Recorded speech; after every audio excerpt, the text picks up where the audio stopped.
이제 나는 부족 가운데서 전도하는 일을 놔두고 교인들을 돌보는 일을 하게 되었습니다. 그 일은 내게 새로운 일이었는데 증인의 삶을 살게 된 후 처음으로 전도자로 이곳저곳을 다니는 대신 한 곳에 정착하여 일을 했기 때문입니다. 그러나 처음으로 시작한 그 사역은 아주 불쾌한 사건으로 얼룩이 지고 말았습니다. 어떤 아이들에게 세례를 주라는 요청을 받았는데 나는 그들의 아버지가 회교도라는 것을 알게 되었습니다. 그 어머니는 회교도와 결혼한 것에 대해 실수를 공개적으로 고백할 때까지는 세례를 줄 수 없다는 생각이 들었습니다. 그녀에게 그것을 요구한다는 것이 심하게 보일 수도 있지만 기독교인이 소수인 나라에서는 그 소수가 자신의 독특함을 유지할 뿐 아니라 생존을 위해서도 뚜렷한 기준을 내세울 필요가 있었습니다. 그 어머니는 거절했고 그녀의 가족들이 다 나에게 등을 돌렸습니다. 그들은 나에 대해 거짓으로 온갖 비난을 퍼부었습니다.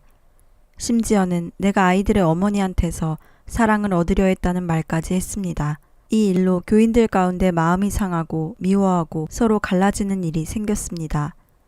이 일로 목사 임명식이 6달 뒤로 늦춰졌습니다. 불신자들의 박해보다도 기독교인들이 준 상처는 훨씬 더 고통스러웠습니다. 목사직을 받은 뒤 우리는 1960년 2월에 하이데라바드를 떠나 미르푸르카스로 갔습니다. 그곳은 버려진 땅이었습니다. 그곳에 사는 사람 대부분은 소작인이었고 빚더미 속에 갇혀 있었습니다. 그들은 돈을 빌려와 땅을 경작했고 그러면 땅 주인이 수확한 것을 빚값으로 가져갔습니다. 그러면 이 가난한 소작인들은 먹을 것을 위해 또 돈을 빌려야 했고 그래서 악순환이 계속되었습니다. 대를 물려 내려오는 빚에서 그들은 벗어날 수가 없었습니다. 또한 그들은 전혀 교육을 받지 못하고 있었습니다. 그곳에서 점점 내가 존경을 받게 되자 힌두교도들과 회교도들까지도 내 도움을 구했습니다. 하나님이 사람의 일부만 구원하시는 것이 아니라 사람 전체를 다 구원하신다는 것이 내 신념인데 그러므로 모든 사람의 필요는 영적인 것이든 경제적인 것이든 할 수만 있으면 도와주는 것이 내 사역의 일부라고 생각했습니다. 나는 성인들의 대상으로 글쓰기반을 시작했고 부모들에게 아이들을 학교에 보내라고 말해주었습니다. 그러나 아이들이 교육을 받으면 결국 부모 곁을 떠날 것이라고 두려워하는 이들도 있었습니다. 나이가 들어 가난 속에 혼자 살아가는 것을 두려워하는 나라에서는 아이들이 일종의 보험이었기에 아이들은 들에 나가 일을 해야 했습니다. 그를 깨우치도록 돕지 않고서는 그들과 함께 어디에도 갈 수 없다는 느낌이 들었습니다. 나는 내 집을 남자아이들이 묵을 기숙사로 쓰고 함께 먹고 자며 입을 것을 마련해 주었습니다. 시작할 때는 6명밖에 없었지만 아이들이 자라 나중에 공무원이 되고 토목 기사가 되었습니다. 마침내 교구에서 이 일의 규모를 넓혀 150명이 들어가는 남학생 기숙사를 지었습니다. 그때 우리의 기도 응답으로 아들 사무엘이 태어났습니다. 그를 병원에서 집으로 데려오는 날 곧장 집으로 가는 대신에 우리는 아기를 데리고 교회로 가 그를 제단 위에 놓고 주님께 드렸습니다. 내게 그것은 위대한 출발이었습니다. 깨끗함과 치유의 뜻을 지닌 나아만이라는 이름이 이제 내 아들에게도 붙기 시작한 것이었습니다. 하나님께서는 2년 뒤 아름다운 딸 쿨다도 허락하셨고 우리 가정은 축복을 많이 받았습니다. 그러나 같은 해 나는 몸이 아프기 시작하면서 인생의 고통이 시작되었습니다.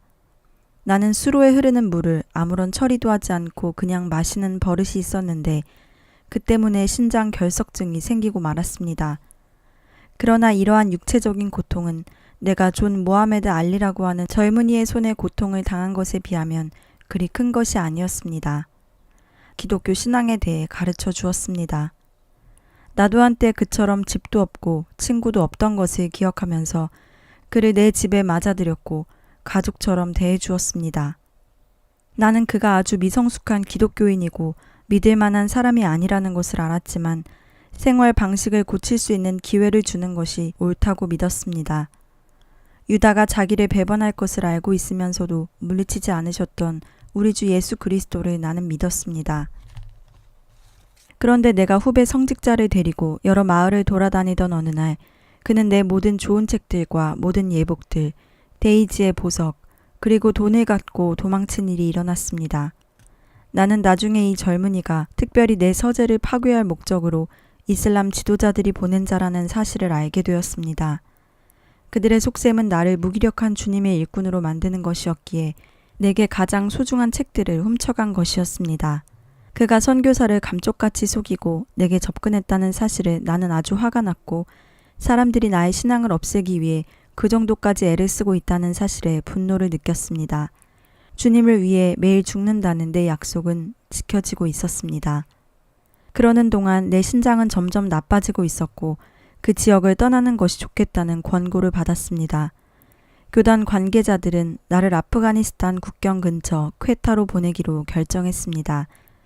나는 어디에 가건 새로운 말을 배워야 하는 도전을 받는 것 같았습니다. 아프가니스탄 사람들은 파시토 말을 쓰고 있어서 그들과 의사소통을 하려면 그 말을 배워야만 했습니다. 나는 아프가니스탄 유목민 부족이 치료를 받고 있는 퀘타 병원의 지도 목사로 임명되었습니다. 일은 다양했고 흥미 있었습니다. 나는 병원 직원들을 돌보았고 회교도 환자들에게 전도했고 젊은 남학생 간호사들에게는 청년 지도자 노릇을 했습니다. 내 가족도 늘어나고 있었습니다. 둘째 아들 오베드 나예르가 1963년에 태어났고 아버지로서 책임감도 늘어났습니다.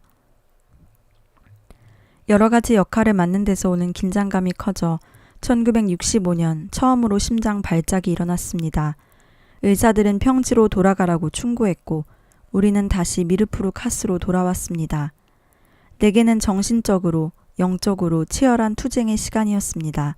내 일생의 노력이 이대로 끝이 나는 것 같았습니다. 회복하려면 될 수 있는 대로 침대에 누워있고 아무데도 가지 말라는 충고를 받았습니다. 그리스도를 증거하는 내 삶이 끝난 것 같았습니다. 그때까지 살아오면서 대체로 건강이 좋았고 고통을 잘 참아낼 수 있었습니다.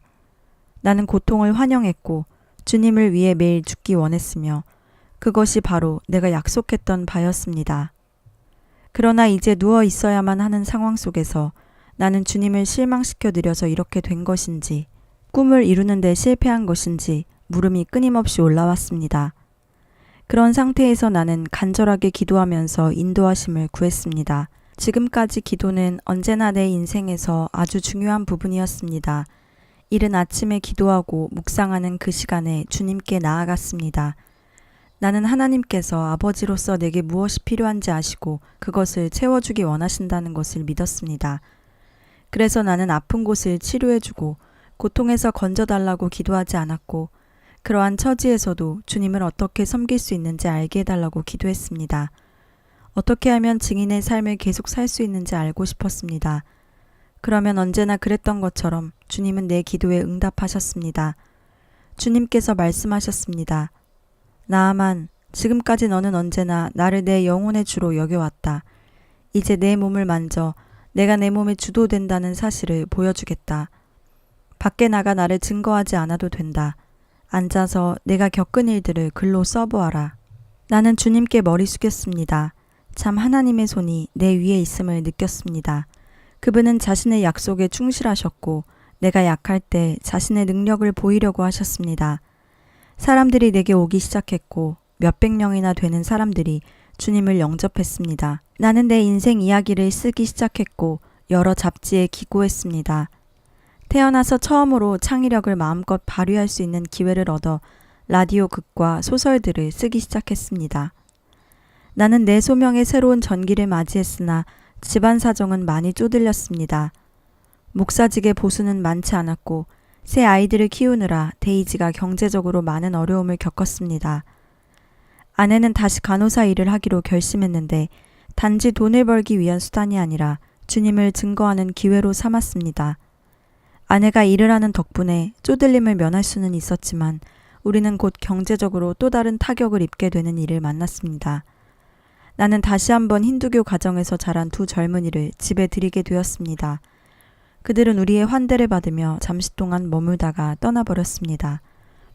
그러고는 떠난 지 일주일 만에 다시 돌아와 우리 집을 부숴버렸습니다. 내가 강철 캐비넷에 넣어둔 돈도 다 훔쳐갔는데 그 돈은 한 마을 사람이 보관해달라며 내게 맡긴 돈이었습니다. 그 사람의 돈을 돌려주기 위해 나는 교구에서 2,000루피를 빌렸고 내 작은 월급에서 그 돈을 갚아야 했는데 이로 인해 더욱 가난에 쪼들리게 되었습니다. 전도하는 일은 어려웠지만 사람들의 반응이 아주 고무적이어서 그렇게 어려운 순간에도 계속 전진할 수 있게 해주었습니다. 그래서 그 일은 절대 멈추지 않았습니다. 나는 몇 년간 줄곧 내 돈을 써가며 마을마다 돌아다니면서 아프지만 병원비를 댈 수 없는 사람들에게 병원비를 주었습니다. 그것이 옳다고 믿었기 때문입니다. 나는 교구에서 그것을 다 갚아줄 것을 기대했습니다. 그러나 구제 책임을 맡은 사람이 파키스탄 교회의 유력한 인물이었는데 그는 갚아주기를 거절했습니다. 나는 너무나 충격을 받았고 상처를 입었습니다. 무엇보다 이미 쪼들릴 대로 쪼들린 우리 가정에 큰 타격을 입어 우리는 재정 파산이나 다름없는 상태가 되었습니다. 친구라고 생각했던 사람에게 그런 대접을 받으니 아주 괴로웠습니다. 그렇게 어렵고 가난한 때 나는 사람들에게 위대한 사랑과 희생을 베풀었는데도 그 대가로 십자가에서 부끄러운 죽음을 당하신 그분만을 바라보았습니다. 주님께서는 내 필요를 채워주셨습니다. 여러 면에서 열매가 있었지만 미르푸르 카스에서 사역을 계속할 수 없었습니다. 경제적으로 어렵다는 것 외에도 그 지역의 물이 내게는 적합하지 않았기 때문에 그곳에 머물다가는 남아있는 한쪽 신장마저도 위험해진다는 생각이 들었습니다. 감독은 나를 처음 사역을 시작한 신드의 수크루로 보내기로 결심했습니다.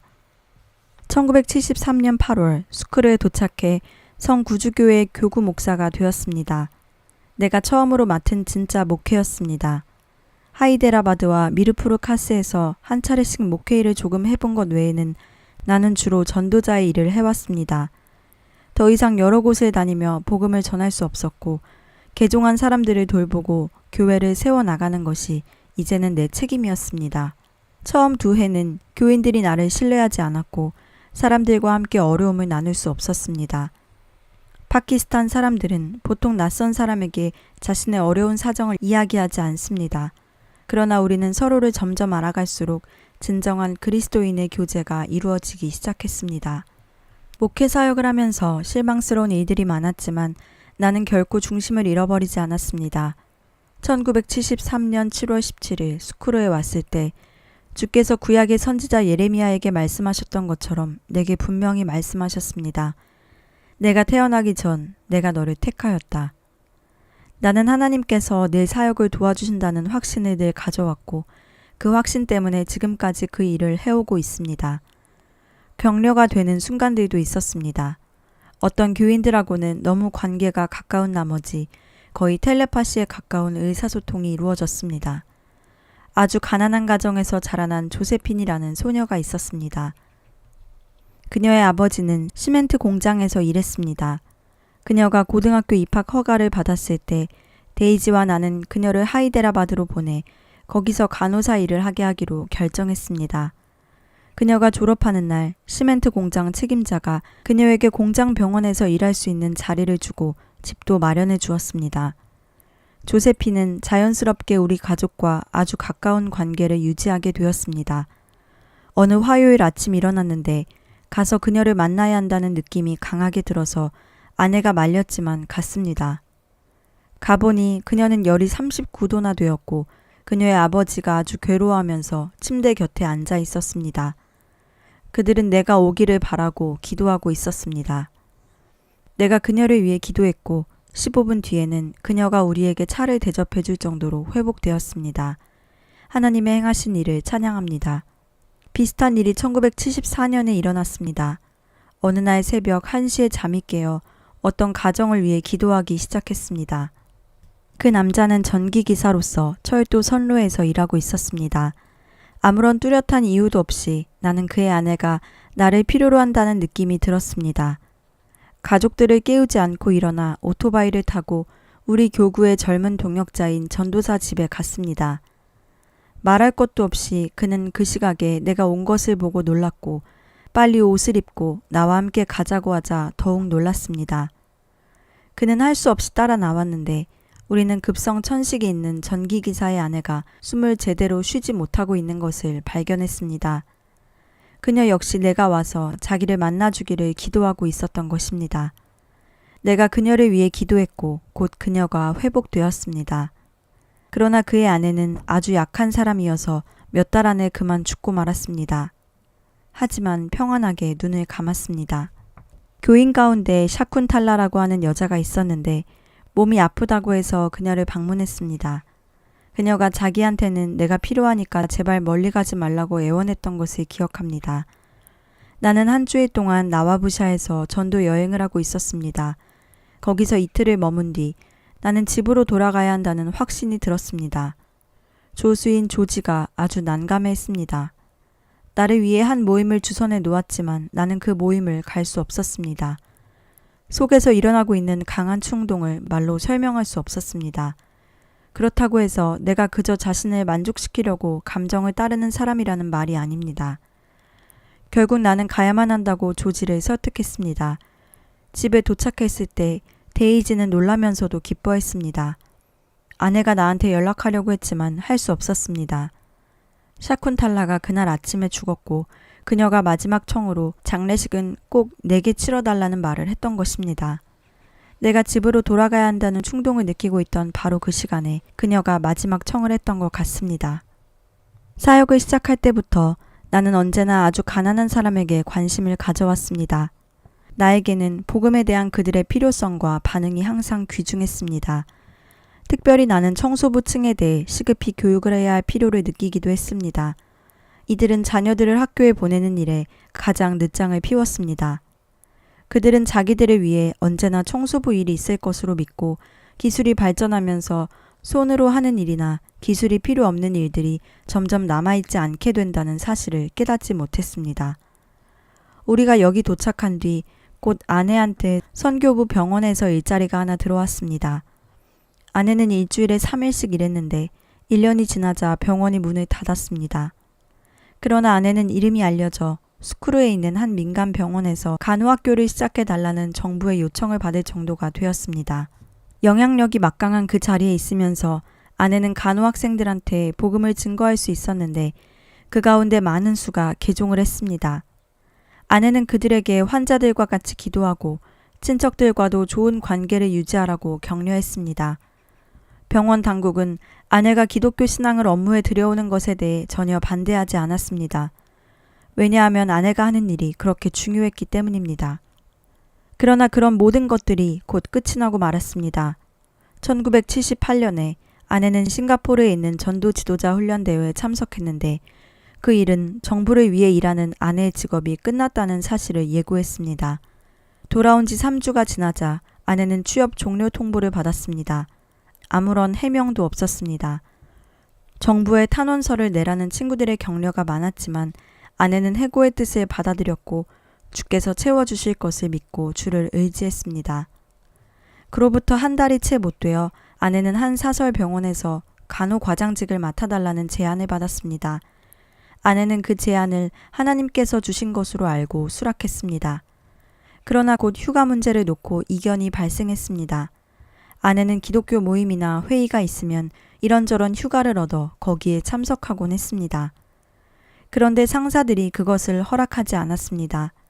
그런 회의에 참석하게 되면 병원 운영이 원활하지 않다는 이유였습니다. 결국 아내는 한 달 월급을 포기하고 그곳을 나와야만 했습니다. 아내는 1983년 7월에 병원을 그만두었습니다.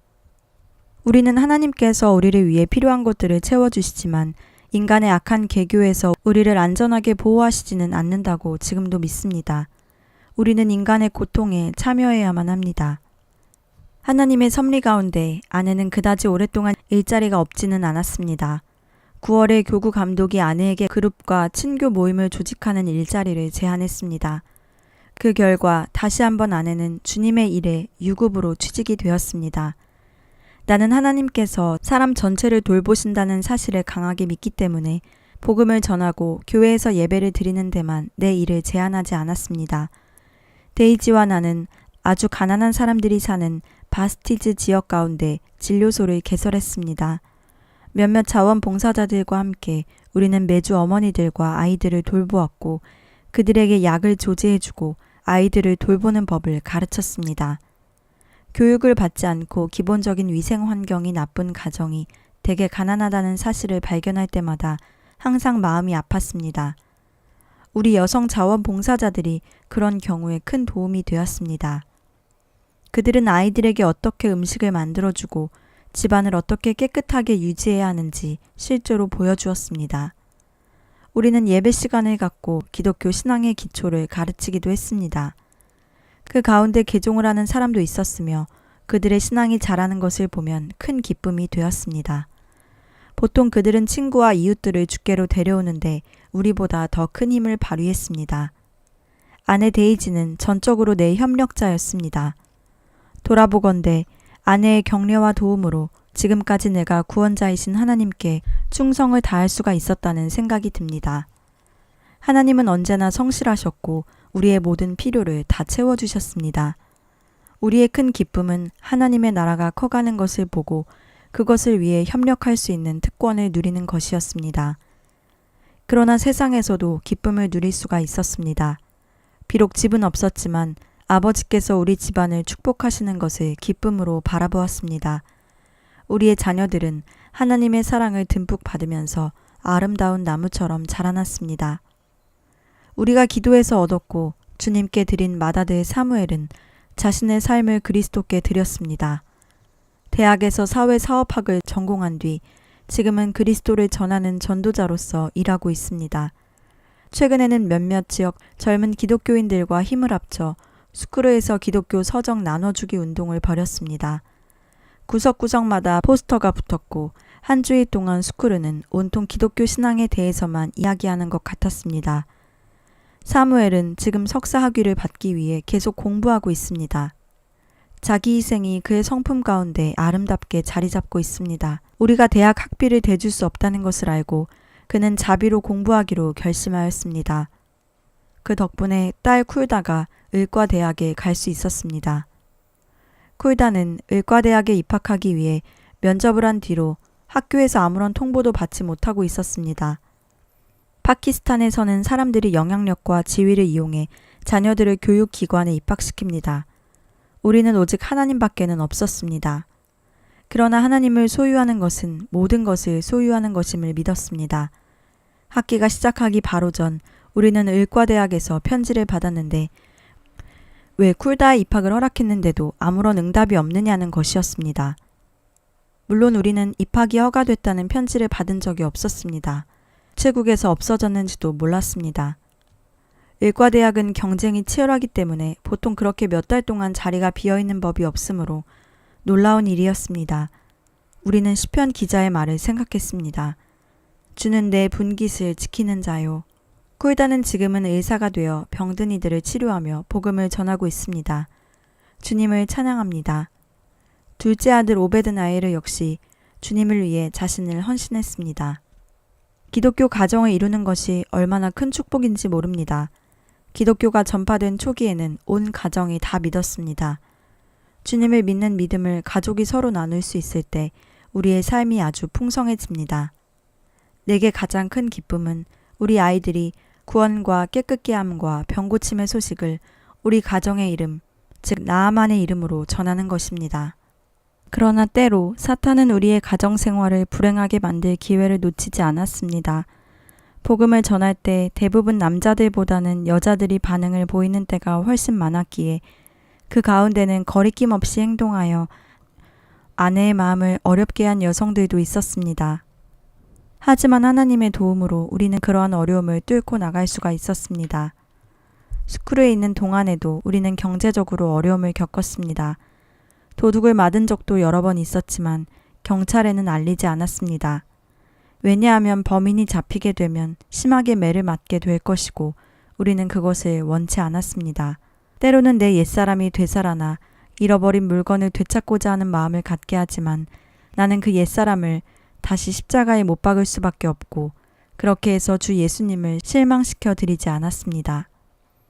이곳 스크루에서 사역이 끝나가면서 지난 일을 돌아보면 주님께서 나를 인도해 주신 것에 대해 큰 만족감이 들었습니다. 나는 내가 완벽하지 않고 실수도 많이 저질렀다는 것을 압니다. 나는 목회를 하는 것보다는 전도를 하는데 언제나 마음이 끌렸습니다. 하나님은 나를 위해 택하신 길로 인도해 오셨고 나는 거기에 순종했습니다. 나는 오직 그 길 안에서만 그분의 영광을 위해 살 수 있음을 알았습니다. 이 모든 것이 나를 먼저 사랑하시고 계속 사랑을 베풀어 주신 그분의 덕입니다. 내 힘으로는 아무것도 할 수 없었을 것입니다. 지금의 나와 또 지금까지 내가 할 수 있었던 모든 것이 오직 내 안에서 그분이 일하심으로 이루어져 왔습니다. 내가 가야 했던 갈보리 길은 가시밭 길이었습니다. 생각했던 것보다 더 어려웠습니다. 그러나 나는 언제나 나사렛 예수라는 젊은이가 나보다 앞서 이 길을 걸어갔음을 알고 있었습니다. 그 생각을 하면 힘이 났고 내 십자가가 너무 무거운 것 같을 때도 앞으로 걸어나갈 수 있었습니다. 나는 항상 그분의 말씀을 기억했습니다. 아무든지 나를 따라오려거든 자기를 부인하고 자기 십자가를 지고 나를 쫓을 것이니라. 나한테는 이 십자가의 길이 내가 걸어갈 수 있는 유일한 길이었고 주님을 섬기고 다른 사람들을 이끌어 올 수 있는 유일한 길이었습니다. 그것은 나를 향한 주님의 큰 사랑에 대한 보답이었습니다. 성직자의 길은 외로운 길입니다. 때로는 이 자원에서 겪는 외로움이 오해를 받을 수도 있는데 몇 주 또는 몇 달 동안을 계속해서 다른 사람들과 대화하고 같이 있어도 아무런 즐거움을 얻지 못할 때가 그렇습니다. 그러나 바로 그런 시간에 주님과 친밀하게 사귈 수가 있습니다. 살아있으면서 그리스도를 위해 죽을 때 또한 그분의 부활의 능력을 경험할 수 있게 됩니다. 나는 살아가면서 그분 안에서 죽음을 이기는 생명의 승리를 경험합니다. 파키스탄의 위대한 시인 모하메드 이크발 경은 삶과 죽음을 이렇게 정의했습니다. 삶이란 보이는 것들 속에 있는 질서를 가리키는 이름이고 이 질서가 무너지고 흩어질 때 그것을 죽음이라 일컫는다. 42명이나 되는 내 회교도 가족을 떠난 뒤 나는 새로운 환경에 적응하기가 어려웠습니다. 친절한 형수들은 내게 많은 사랑을 보여주었고 어머니는 나한테뿐 아니라 내가 보는 앞에서 누구한테도 심한 말을 한 적이 없으셨고 아버지는 자애로운 성품을 지니신 분으로 내게는 빛나는 본이었고 지혜롭게 사는 길을 가르쳐 주셨으며 형님 네 분은 언제나 내가 잘 되고 행복한 사람이 되기를 바랐지만 불행하게도 원수가 되고 말았습니다. 내 우정과 성실함을 언제나 가치 있게 여긴 친한 이슬람교도 친구들조차도 멀어지게 되었습니다. 그들과 맺은 우정은 아주 어려운 상황 속에서 맺어진 것이었습니다. 내가 이슬람 전사로 싸우고 있을 때 있었던 일입니다. 나는 그때 카슈미르 국경에서 작전 책임을 맡고 있었습니다. 우리는 교전 중이었고 양쪽에서 총이 불을 뿜고 있었습니다. 그때 갑자기 친구 아크바르 카즈미의 총이 나가지 않았습니다. 그는 겁이 덜컥 났습니다. 그의 얼굴을 보니까 절망적이었습니다. 나는 그때 카즈미한테 내 총을 던져주었습니다. 나는 젊고 강했고 자신을 보호하는 법을 알고 있었기 때문에 총이 없어도 될 것 같았습니다. 그 일로 우리의 우정이 굳어졌습니다. 그러나 가족이 나를 박해하기 시작했을 때 카즈미같이 친한 친구라도 나를 전혀 도울 수가 없었습니다. 친척과 친구들 없이 나는 스스로 삶을 개척해야만 했습니다. 마치 사회적으로 죽은 것 같았습니다. 하지만 나는 내가 선택한 길을 계속 걸어가고 있었습니다. 주를 위해 매일 죽겠다는 약속은 가볍게 해서는 안 될 약속입니다. 하지만 나는 내 결심에 대해 후회하지 않습니다. 사람들이 바뀌고 축복받는 것을 볼 때 그것이 내게는 큰 기쁨이었습니다. 하지만 내 수고가 헛되어 보이는 실망스러운 순간들도 있었습니다. 기독교 신앙 안에서 교육시키고 양육한 젊은 여자들이 모든 것을 다 버리고 이슬람교도 남자의 둘째 부인으로 들어가는 것을 보면 아주 실망스럽고 낙담이 되곤 했습니다. 그러나 나는 곧 우리 주님께서 모든 사람을 위해 죽었지만 그 사랑에 응답한 사람은 극소수였다는 사실을 돌이켜봅니다. 그리고는 자신에게 이렇게 묻습니다. 주님의 사랑과 수고에 어찌 내 수고를 비길 수 있겠는가? 십자가에서 그분이 보여준 자기 희생은 연약함으로 보였습니다. 내가 부당한 대접을 받고도 복수하지 않을 때 나 역시 약하다는 비난을 받습니다. 내가 주님과 조금이라도 다른 대우를 받는 것을 기대할 수 없습니다. 나는 주님께서 나에게 이제 낡은 옷을 벗고 새 옷을 입으라고 하시면 그렇게 할 준비가 되어 있습니다.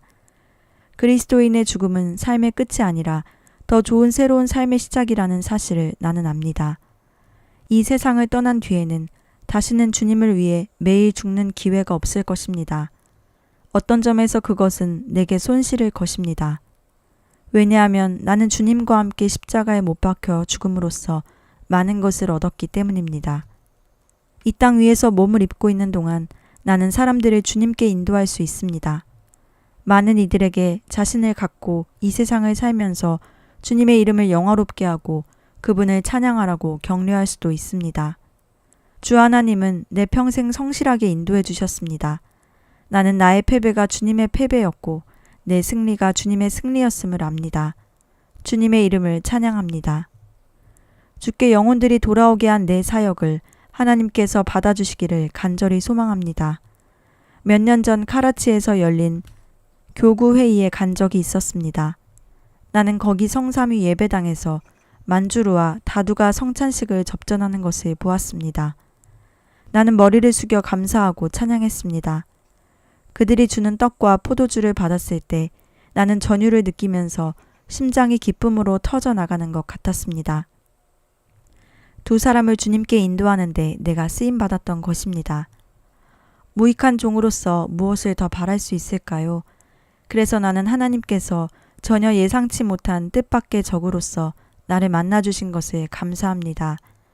이 간증을 통해 하나님을 알게 될 이들이 영원한 빛 가운데 그분을 찬양하는 성도 중에 하나가 되기를 간절히 기도합니다.